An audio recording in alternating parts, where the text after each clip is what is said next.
Good morning, consultants and CPEN leads and SEEDS consultants.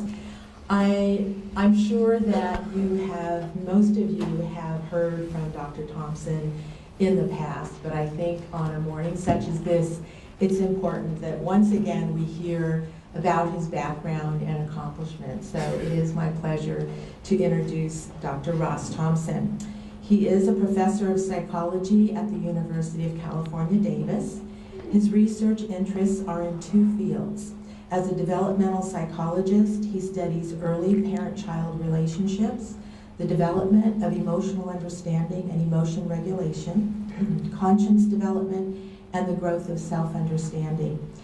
As a psycholegal scholar, he works on the applications of developmental research to public policy concerns, including the effects of divorce and custody arrangements on children, child maltreatment prevention, school readiness, research ethics, and early brain development and early intervention. Dr. Thompson is a founding member of the National Scientific Council on the Developing Child and was a member of the Committee on Integrating the Science of Early Childhood Development of the National Academy of Sciences that produced the report that you're very familiar with, From Neurons to Neighborhoods, the Science of Early Childhood Development. He's a member of the Board of Directors of 0 to 3, National Center for Infants, Toddlers, and Families. He's, of course, written several books, and he is currently working on early brain development, the media and public policy, and emotional development, a second book. He received his PhD from the University of Michigan.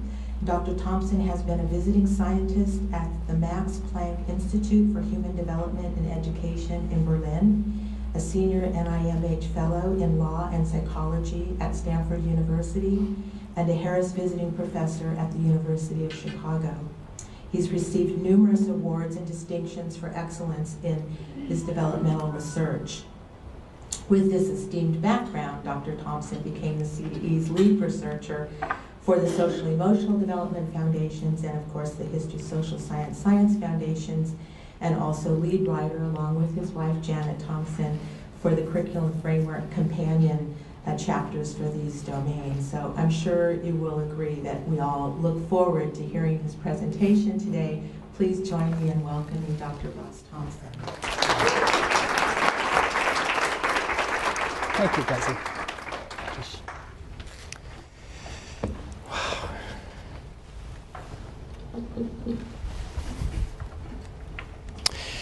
Those are impressive credentials.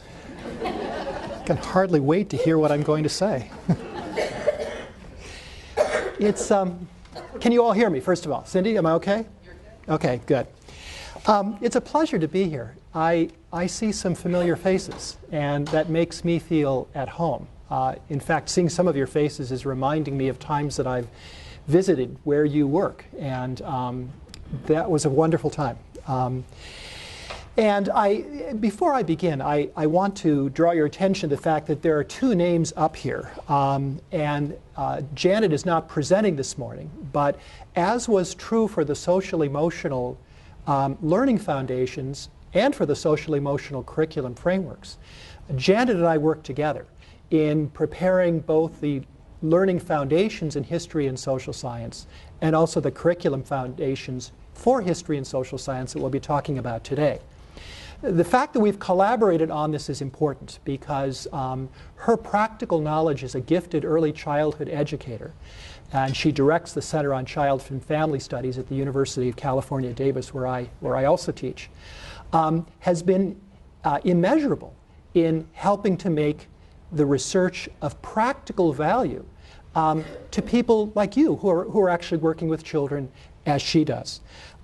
So if you hear anything of practical value to you at all today, it's because of her. It's nothing that I bring to the table here. Some of you heard the story that we have enjoyed this collaboration that we've had since we were married and were in graduate school. I would come home at the end of each day as a graduate student sort of excited about the theories I was reading about, the research I was beginning to do.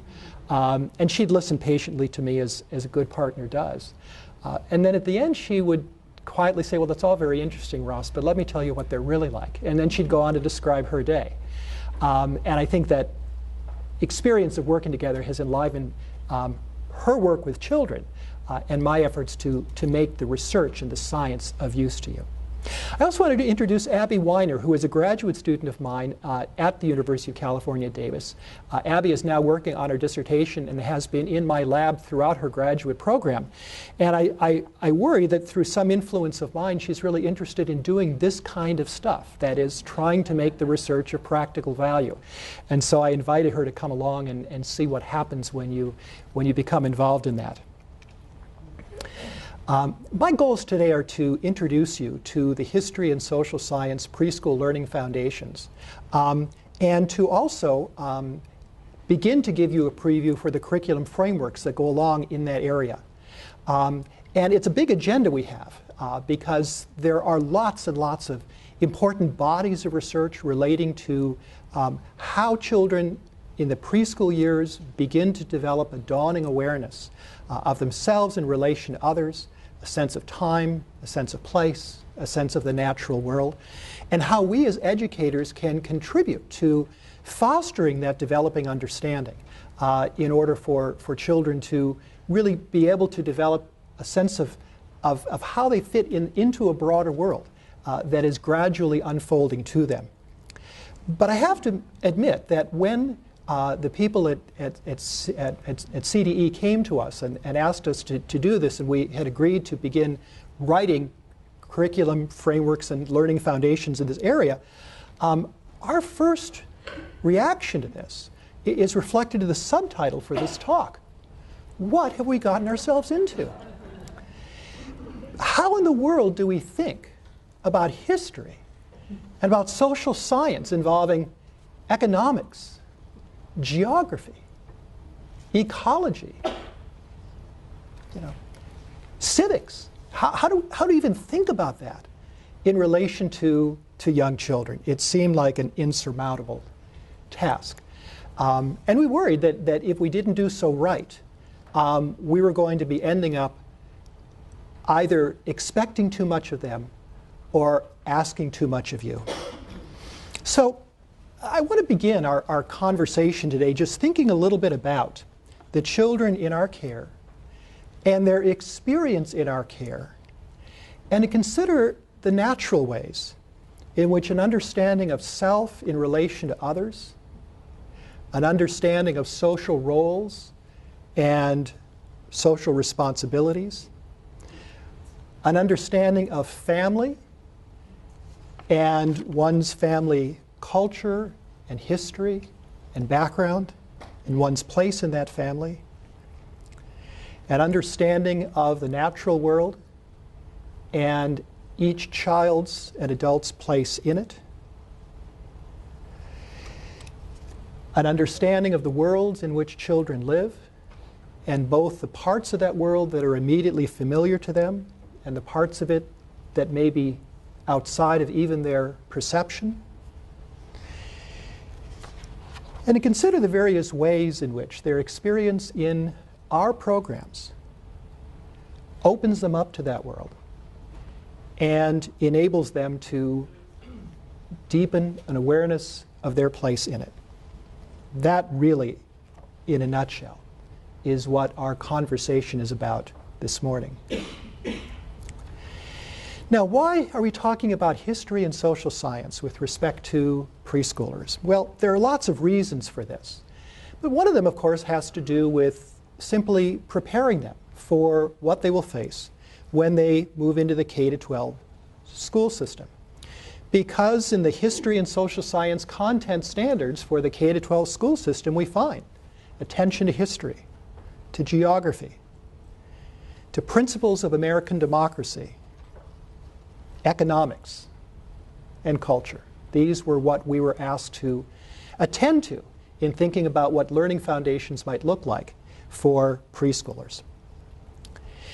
And so our thought was, let's translate these social science and history concepts into terms that relate to that everyday experience of children in our centers. If we begin, for example, with history, what we're really talking about is the development of a sense of time, aren't we?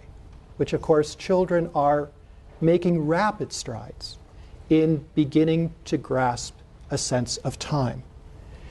This includes understanding past events, both events in the child's own past, but also events longer ago, and how they're sequenced, how they relate to each other. It includes anticipating and planning future events, being able to look as a mental time traveler not only to the past, but also to the future. A sense of time, most fundamentally for children, involves a sense of personal history, one's own sense of changing over time, and a sense of that forward momentum that comes from observing your own development. And of course, in a much broader sense, it includes historical changes in people and in the world, being able to think about family history, about people of different ages, and about events that may have taken place in the long ago. That's the foundation for history that they will learn about in the K-12 system. And as you can see, it begins with simply children's reflections on their own experience, on their experience in their families, and on what they are learning about in the broader world. Well, how about a sense of place? What we in the social sciences might formally call geography or ecology. But the foundations for that come from a sense of place, of children becoming familiar with their immediate locations, the places where they spend their time, the home, your center, the neighbors and friends where they may go to visit, a park where a mother or father takes them, perhaps a grandparent's house. That sense of place then is founded on these familiar locations, and children's beginning to understand the roots between them, the ecologies associated with them, and eventually broadens out to children's interest in that wider world beyond personal experience that captivates and fascinates them, things happening half a world away that they are beginning to compare with their own experience. And then that sense of place also includes the natural world, caring for plants, caring for animals, observing life in the world around them. That's the beginnings of geography.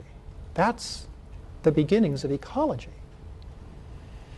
So for us, the sense of place begins with that sense of navigating familiar locations, knowing both the settings in which you live and work and the roots between them. It also includes caring for the natural world, which children are captivated by and grow into a deeper understanding of the effects that humans have on that natural world. And then remarkably enough, it also includes understanding the physical world through drawings and maps, as children begin to represent that sense of place more abstractly, and in doing so, begin to be able to conceptualize it in a more sophisticated way. Does that make sense? A sense of place. Okay, so good so far. Well, how about civics?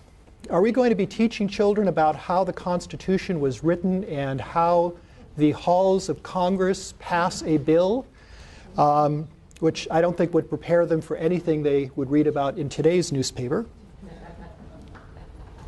No, that's for later. Where does civics have its beginning?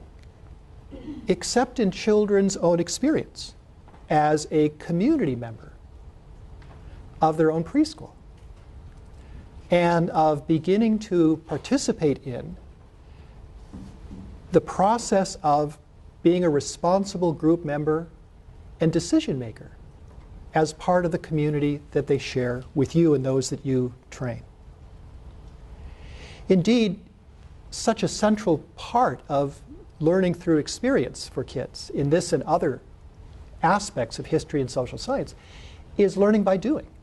And I think in this domain more than any others, we give children the foundation for thinking about what a democracy is all about through some of their experiences with us. So in the Learning Foundations, we talk about skills for democratic participation, experiences of voting, listening to other opinions, going by the majority, sharing decision making. We talk about responsible conduct in terms of understanding what it means to be part of a group and being able to enact what being a group member involves. Everything from cleaning up and washing up before meals to putting away toys to responding to each step in the daily schedule. Part of becoming a preschool community member is fairness and respect for other people. The challenge for children of this age is understanding how do I balance my own interests and goals with those of others, who I'm discovering have interests and goals that matter a lot to them. That can be a challenge. And consistent with that is conflict resolution. Those are the foundations for civics, for preschoolers, that give them then a foundation for what they'll be further learning about civics as they move through the K-12 system. Consistent with this is also children, as part of civics, seeing themselves in the context of society. Who am I in relation to this broader world in which I live?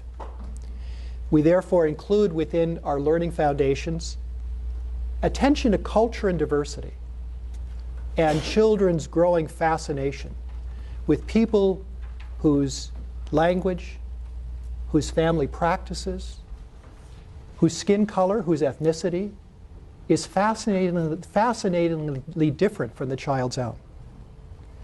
We include an understanding of relationships and children's grasp of the growing mutuality behind the give and take of getting along with others that you know well.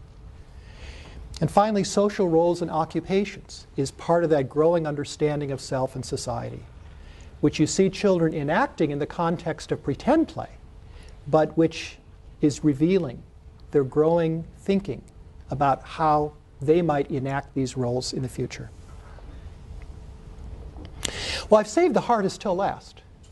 How in the world do we think about economics, another of those social sciences, in a way that is well suited to preschoolers? Well, we decided again that we needed a new term for this, so we called it marketplace, because that's a part of economics that kids of this age are most familiar with. That is, going out and buying things. Or more precisely, coercing your parents to buy things for you, right? And that's why we have a single learning foundation here to capture children's very rudimentary understanding of economics that we call exchange. So that's a preview of what we're going to be looking at in sort of a panoramic sense today.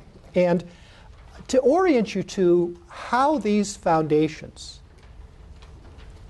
function in relation to the others with which you're familiar, let me point out that early learning in this area, as in all areas, is integrated across many foundations. There's overlap in some ways, in some areas, between the strands and substrands that you're going to be hearing about this morning and those that you are already familiar with, in part from other foundational domains. I'm well familiar with this because of the social-emotional foundations that overlap in some respects with some of the ones that I've just been talking with you about. So for example, in history and social science, the strand relating to, or substrand relating, I always get these mixed up, the substrand relating to responsible conduct, fairness and respect for other people, conflict resolution, relationships, all should sound a little bit familiar because you've heard about these. In fact, you've heard about them from me with respect to parallel but somewhat different substrands in the social-emotional domain: cooperation and responsibility, empathy and caring, interaction with peers, where we have one that's focused on conflict and conflict resolution, close relationships with teachers and caregivers, and peer relationships. Each of these sharing some overlap with what we'll be talking about in history and social science. The difference is that in social-emotional we're focusing primarily on the individual child, and in history and social science we're talking about the child more in a group context, consistent with the civics idea. Likewise, in history and social science, when we talk about caring for the natural world, those of you who know about the science foundations that are also being developed or have been developed for Volume 3 will recognize that the strand relating to respecting the environment in the earth sciences area also overlaps with what we'll be talking about here. So we should expect this to be true. Children's learning is not compartmentalized. And so some of the things we hear today may sound a little bit familiar. Let me just review some assumptions that we begin with about children and their learning. And these are going to be familiar to you, but because they're cardinal to me in Janet in thinking about these foundations, I wanted to put them on the table. And one of them is simply that young children construct their own understanding based on active learning through direct experience. Certainly in this area, as in many others, we focus on provoking children's understanding through their doing, through their activity, through their experiences with us in a classroom. We wait until they reach my classroom at UC Davis before we assume that most of their learning is going to be by lecturing. And even then, we understand that it's much better, it's much deeper learning if kids find a way, if we give them ways of being able to experience it. This is what we call in the field constructivism, and it reflects the idea that children are constructing their own understanding based on the experiences and the guidance we provide for them. Another assumption is that preschoolers also learn through social interaction with adults and peers. With adults, we call it guided participation, because you are guiding them and essentially exploiting every experience with them to provoke their learning. With peers, we call it collaborative learning, because you just have no idea where peers are going to take each other's understanding. But children are profound catalysts for each other's knowledge in this respect. We also know that young children are already deeply interested in these concepts, that rarely do we have to think about trying to provoke interest, because these are things that children are already interested in. They're already thinking about questions of time, past, present, future, in their immediate experience. And our challenge is how to deepen that, how to build and capitalize on that interest in order to take it further. They're interested in place, in capturing an understanding of where I and others live, being able to predict when mom is driving me in the minivan. Where are we going? Do I see those familiar landmarks on the way to preschool? They're obviously very interested in people, in differences and in the similarities. They're very interested in getting along with others. Their lack of self-control may sometimes make you doubt this. But understanding rules, developing the skills to be responsible, figuring out how to manage conflict so that your interaction with others do not become derailed, these are the cutting-edge skills for kids at this age. And do I have to tell you that they're interested in buying things? None of these topics, as familiar as the terms history, economics, geography, ecology, civics might seem, none of these is new to the children we're teaching.